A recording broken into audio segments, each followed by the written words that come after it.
कशा प्रकारची कारवाई चाललेली आहे आणि पुढे कशा प्रकारची कारवाई केली पाहिजे या संदर्भातली देखील चर्चा त्या ठिकाणी झाली। उद्योगांना कुठल्याही प्रकारे त्रास होऊ नये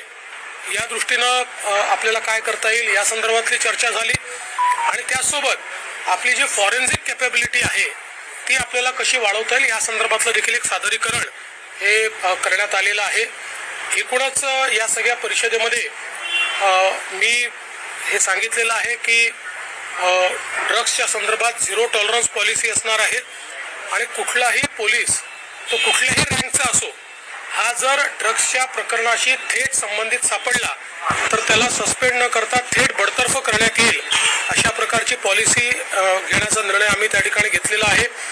यासोबत महिलांवरचे जे अत्याचार आहे